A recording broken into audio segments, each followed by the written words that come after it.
Patrick Atimnedi. I head this translocation program. Substantively, I am the Assistant Commissioner in charge of veterinary services at UWA.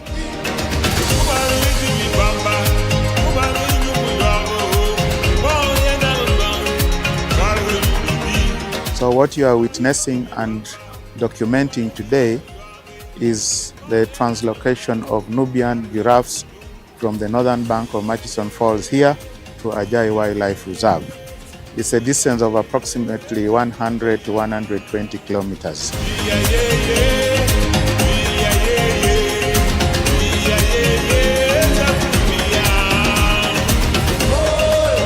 First and foremost, this reserve was established in 1937, and in 2002, Uganda Wildlife Authority, during the gazettement and gazettement of some areas, uplifted this to Wildlife Reserve and extended its boundaries to cover up 166 square kilometers.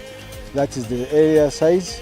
And then we have fenced off just 52 square kilometers with a fence of about 30 kilometers, the inner fence, and the outer fence 10 kilometers, making it a total of electric fence of 40 kilometers that will safeguard these animals that we are bringing in.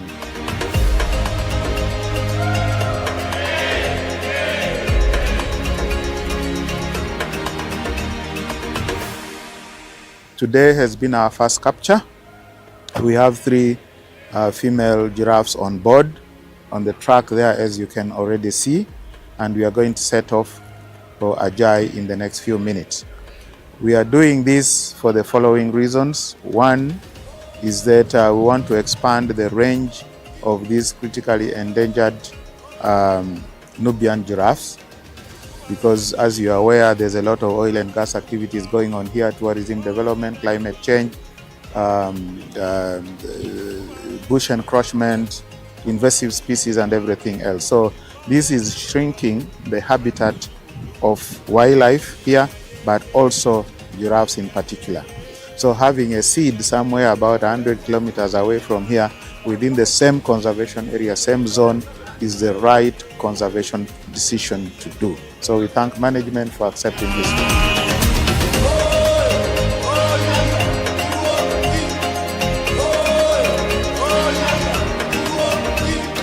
The people around, the excitement that they are having, they would wish to be here, but because we are still in our operations, we do not want them to be here, but we are inviting them to come after the animals have settled in, so that they are able to observe the animals, their behaviors at their peaceful time, not during such a moment when we are still in our operations of bringing them.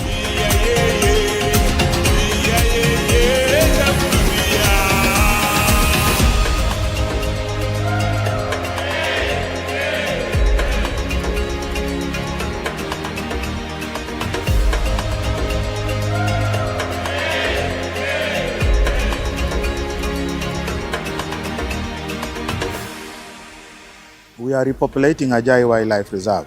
It's 166 square kilometers, and it was initially devoid of wildlife. We only had a few vervet monkeys and baboons, and it wasn't attractive at all. But UWA was putting in a lot of money in that place in terms of keeping personnel and everything else to manage, but managing an empty estate. So a proactive decision by the governance, that's the board, and the management, was to the effect that we repopulate Ajai, known as the home of the northern white rhinos then. So we are taking rhinos back, but also other species. So the next point is basically the species diversification in Ajai.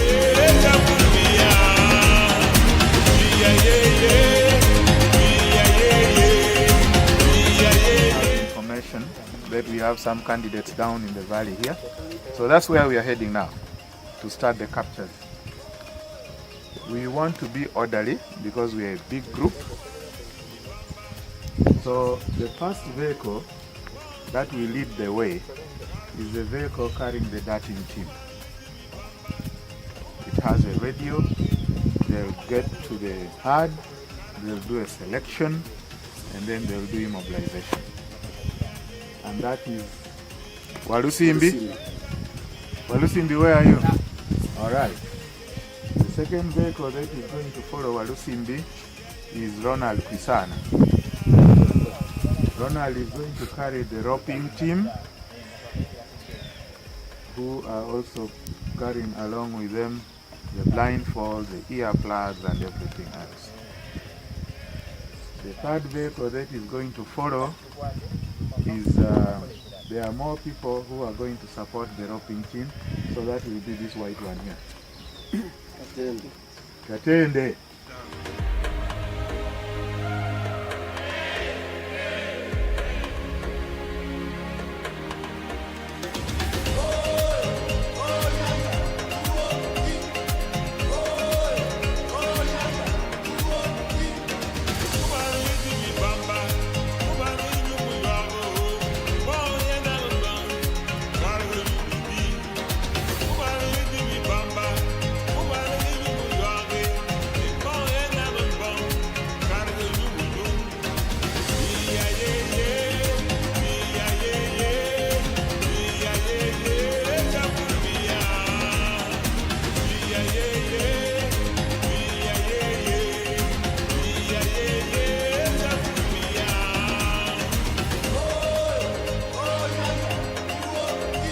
The big dream is that we want to see the economy of this place growing bigger and bigger, and the Madiokolo district to be included in the money economy using tourism.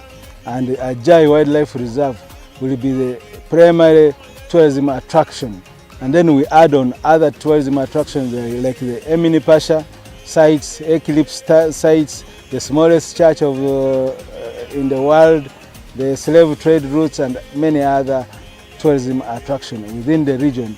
And then the people of the Madiokolo and the whole West Nile region can be able to enjoy the resources, the national heritage within this region.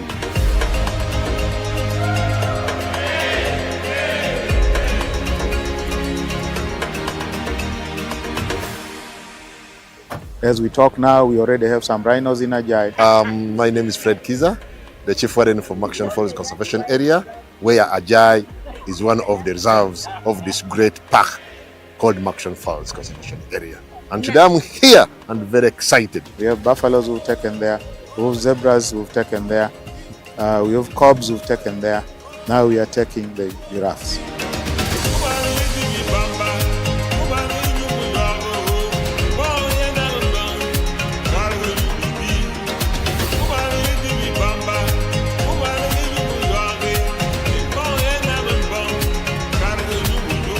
I'm seeing Ajai becoming one of the revenue source for Uganda Wildlife Authority with Ajai.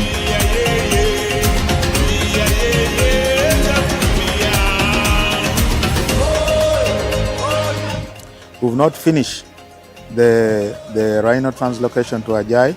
After this exercise, we are going to embark on the rhino work to Ajai. But also more importantly, we want to enhance the tourism in Ajai so that there's diversity and people can come and enjoy it, both Ugandans, foreign residents, foreign non-residents, so that Ajai gets onto the tourism map of the country. And as you can see, the 22 protected areas under UWA now are scattered across the country. So it's a very rich country in terms of biodiversity and tourism potential.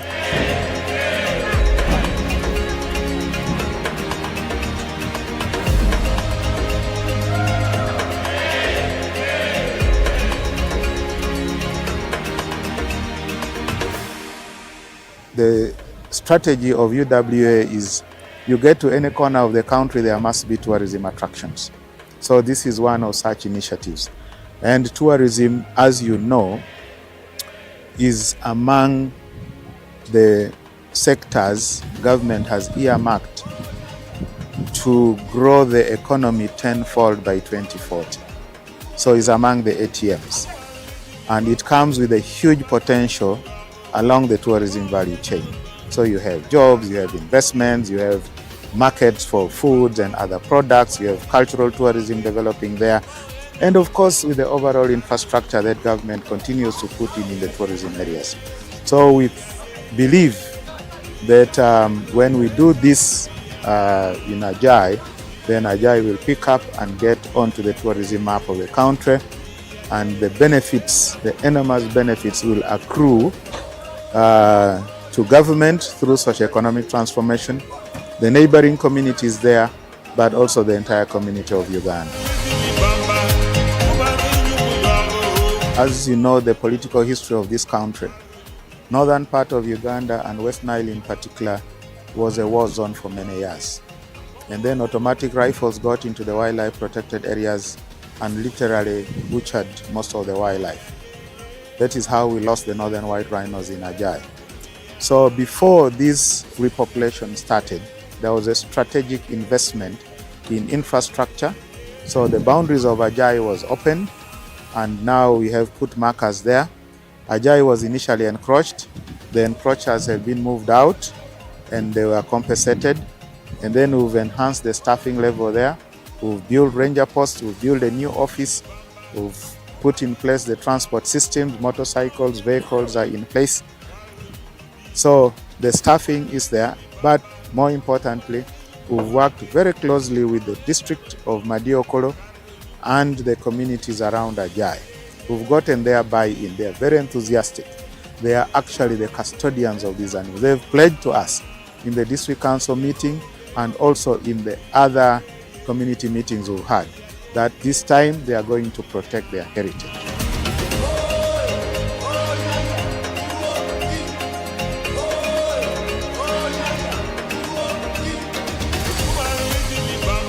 So we trust them, we believe them.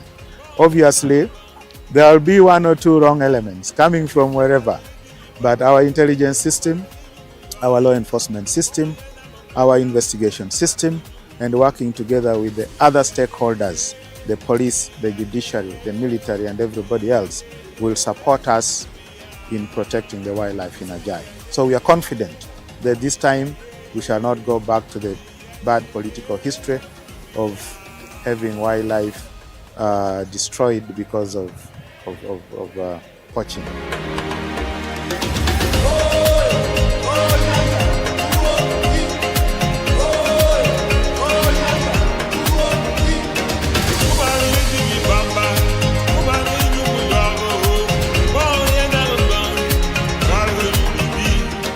The animals previously got extinct due to unrest, insecurity within the region during the 80s, early 80s, and poaching was so high.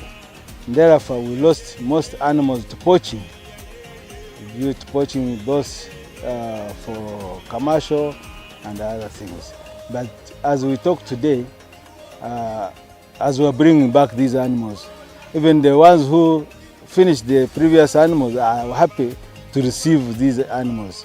Actually, they are celebrating. They would wish to be here with us, receiving these animals.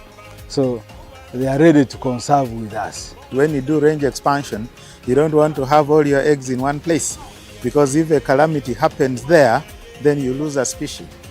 So you are safer putting some in some locations, because I can tell you it can be extremely expensive if we are getting these animals from outside the country. In 1997-98, Uganda Wildlife Authority imported this same type of giraffes from Kenya. It was so expensive. You hire a C-130 aircraft to airlift 3 individuals from Lake Nakuru and drop them in Kidepo. Now we are doing this at not even a quarter of the cost. So that is why strategically you put your species around, so that if something happens, you can use that to repopulate here or to repopulate other protected areas. So we are doing fine.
We've done several translocations. We've moved almost 3,000 plus animals over the last slightly over 10 years. We started in-house translocation in 2004.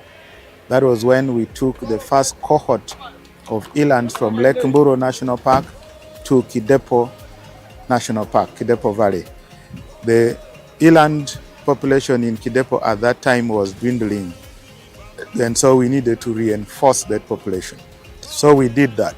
Then subsequently we came and repopulated Katonga Wildlife Reserve with zebras and impalas. We repopulated Kaboya Wildlife Reserve, which was heavily encroached, and we had so many herds of cattle grazing there. So we took their waterbacks, we took giant forest hogs, we took hartebeests and so on. Now that place is thriving. We've reinforced the giraffe population in the southern bank of this Murchison here. We've gone to Pian-Ope, which was almost a forgotten place. We've taken their giraffes and other species as well, including impalas too. We've reinforced Kidepo, like I said, with even additional hobs in addition to the giraffes. Now we are doing Ajai, but also the private sector keeps approaching us. Section 35 of the Wildlife Act provides for wildlife use rights. So there are some people who hold use rights, and they request, with approval of management, we also repopulate those areas. Uganda Wildlife Conservation Education Center, we routinely take animals there, and for the tourism and awareness part of the conservation. So we've been doing this over the years, and we continue to do it, and it's a routine work UWA does.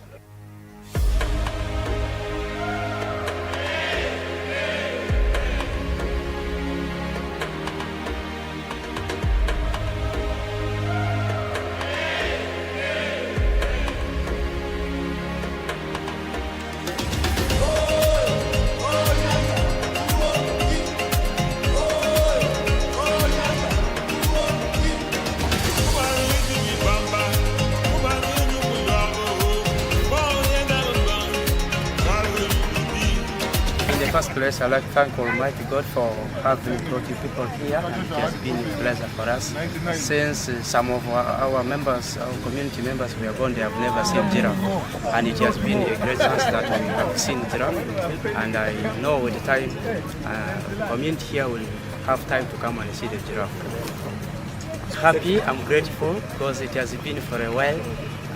The last time I saw giraffe was in Murchison Falls when I was crossing to Kampala. And this time I've seen them closely to me, and really humbled and grateful to God. Lero luno olunaku bulungi lutusanyusiza ffenna kubanga tubadde tuzze okulaba ensolo ze baleese wano, era tubaddeko abantu bangi ate ensolo nnungi zirabika bulungi.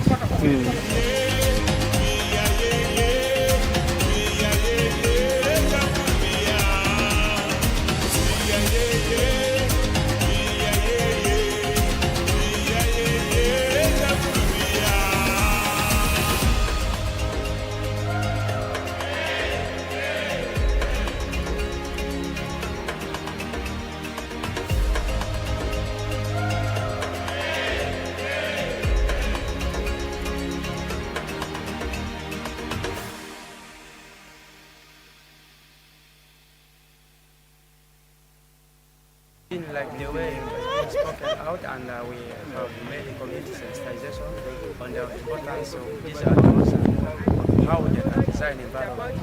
And the community is aware, and the vigilance is high, and I'm sure they are going to take care of the animals as they. And we are having good working relationship with the district leadership, and we thank His Excellency the President, who has energized us all the time.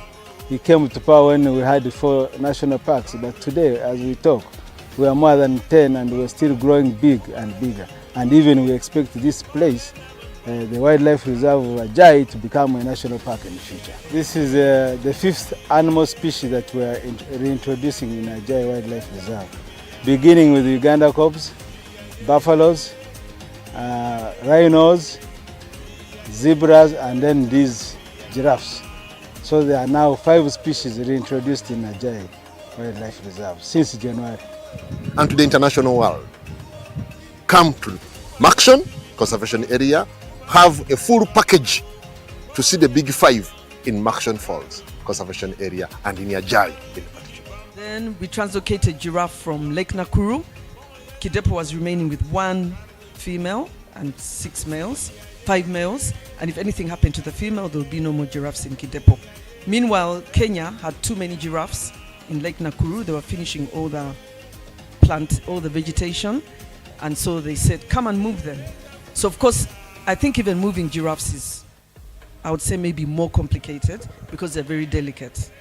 And so again, we worked with the Kenya Wildlife Service team. I traveled to Kidepo with 2 rangers and a driver from Uganda. We crossed the border and we learned so much from the Kenya Wildlife Service team.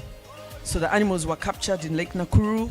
We could only find two females and 1 male that have to travel standing up because we had to fly them in a military Hercules, and it's only high enough to fly very young giraffes.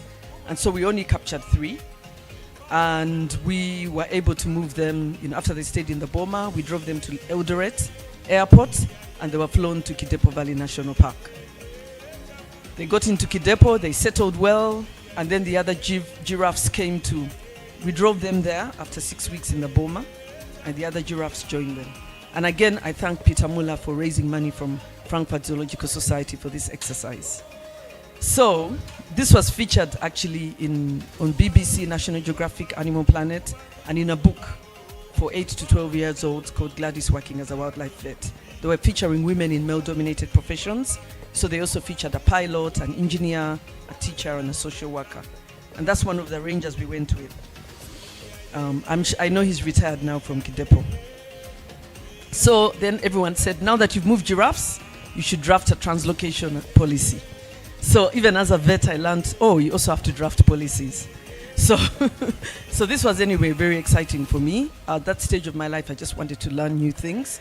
And I got to draft this policy together with the team at UA, Apofia, Madame Apofia, and many others. And since then, we're very happy that there have been several translocations, and Giraffe Conservation Foundation also helped to start helping UA with this. I was so excited on the translocation from Murchison to Lake Mburo, because while I was at UA, I wrote a proposal that we need giraffes in Lake Mburo.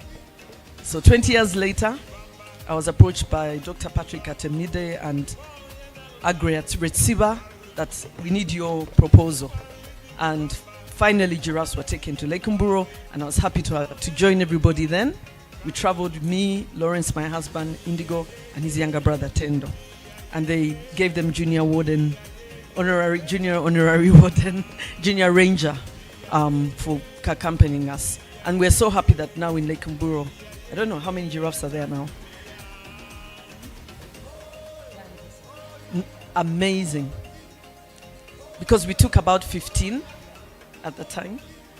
So it's incredible. And even the ones in Kidepo moved from 7, because unfortunately that old female, that was the only one remaining, died in childbirth the following year. They called me and said she's stuck, she seems to be pushing a baby. By the time we got there, her and the baby had died, and she was giving birth to a baby girl, which was very sad. And so, but then from those 2 female giraffes, and the male giraffe got eaten by a lion. Very expensive meal. So, but luckily he didn't eat the females. So those 2 females bred with the males, and I know by the time we went there, when I was on the UA board to approve the general management plan, there were 35, and then more were translocated, and I'm sure there's maybe over 50 or 70. So the thing is, we learned is that once translocations work. This was an era where conservationists didn't want you to touch animals, and everything was just a test. But now we all know that translocations works. Translocation is a very good conservation tool to boost populations and bring them back to what they used to be.